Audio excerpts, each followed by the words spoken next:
To me, he was just this guy who I recognised was intense and really serious about what he was doing, and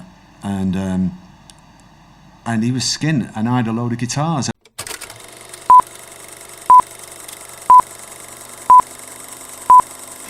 I met him through this lad I always used to see at the Hacienda.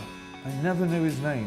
It was just a lad I was on nodding terms with. Don't know him, don't know his name, don't know who the fuck he is. But he's one of those guys you just let on to in the you'd see him at all the gigs and the raves and all that. I bumped into him one day when I was coming back from HMV, and I just bought The's album, Dusk. Johnny was in The.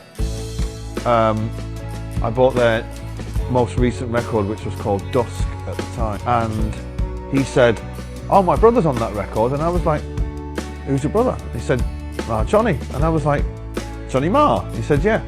And he said, "So, what are you up to?" And I was like, "I was going to rehearsals that night, and I'm in a band." "What are you called?" "Oasis." "Have you got a demo tape?"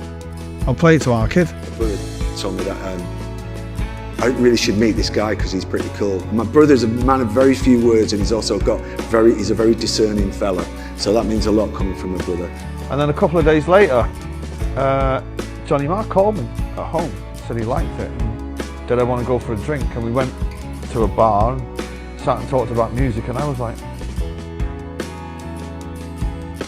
no word. I mean, I'll tell you now, it's fucking ludicrous. I was a nobody. Right? Nobody knew who Oasis were. No one. We ended up going for a drink in this pub down by the canal with Johnny Marr from the Smiths. And then the next thing, I saw Noel in the rain in Manchester one day, and I gave him a ride in the car, and we went and talked, and then I just liked him. I thought he was on a mission. He was super smart. And I remember on the second night that I met him, he took us out for a Japanese meal, him and his missus Hans. I've never had a Japanese meal before. Then we ended up going back to his house, right? This is a fucking true story. And he's playing lots of tunes and blah, blah, blah, and his studio's downstairs, and there's all these famous guitars that I recognised. He's got to about, 2 o'clock in the morning. He's getting me a taxi to go home. And he's going on about the band and all that. When are you playing next? And I went, actually playing in a couple of days. I went to a show, and it's one of those things where literally there was maybe 14 people, maybe fewer, at this show. Oasis played at 7 o'clock. You know, honestly, I had no idea. Who would have known that Oasis were going to be? They didn't know. I mean, no one could have predicted what was going to happen to me. They did their thing. I'm the Walrus, and did Rock and Roll Star and all of them. But then when he called me the next day, asked me what I thought, I'd made a point of saying, well, look, in between numbers, you take a long time tuning up. Because his guitar was so shitty, he kept going out of tune.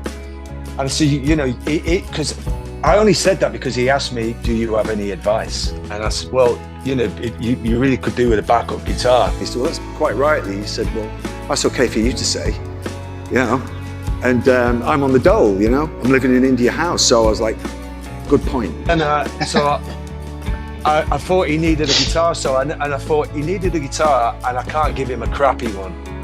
So I gave him a guitar that I did a lot of Smith stuff on. So he was going in the studio sometime very soon after that. We were recording, definitely maybe the first attempt in Mono Valley, Kentucky. And I just sent down a bunch of guitars, and I knew that he'd really love that guitar. I'll never forget it. He just sends this black and white Rickenbacker, right?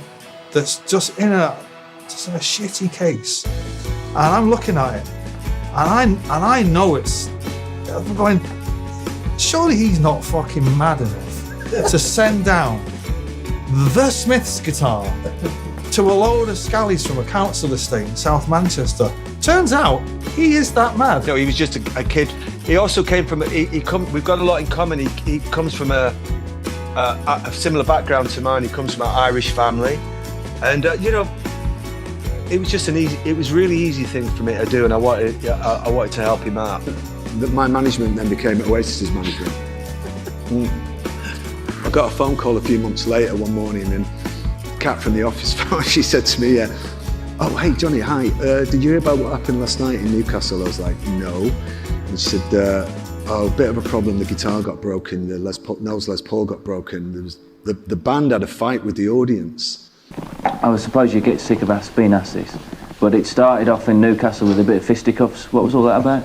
The gig, for once, was like a really good atmosphere, because sometimes the atmospheres can be really sort of like hyper and charged and what have you. He punched me in the eye with like this like ring on or something, and there was a bit of blood everywhere. Really? So he just sort of took the guitar Was off. he just overexcited, or had you done something to him? I don't know, maybe it's just because he thinks he's hard and he thinks we're up for the fight and that. Right. And he thought, yeah, I'll have this. Well, it was But it's not. actually because he found out I was sleeping with his girlfriend. Really? Yeah. Was it? Yeah. Nice one. And I was like, yeah, and she said, do you think you could loan us another guitar, please? Which I gave him because I was drinking back then. And he was used to a Les Paul, so I got the Les Paul that I did on The Queen Is Dead on. Quite a lot of stuff on The Queen Is Dead, and I sent it up to Newcastle with a little note that said, it's a lot heavier in weight and sound, but if you get a good swing in it, you'll take someone's head off. And he says, I've sent you a real Les Paul. And I'm like, great. Took this guitar out of the case one night, and the first thing I played in the bedroom was what became Slide Away. Far out. It's like that. It's going to play that properly these days. He got it off Pete Townsend. He did tell that tale in the style of us, he and I, meeting up on a grassy knoll with a full moon at midnight, and me saying, here, taketh thy axe and lay down, that they will bring you some heavy licks.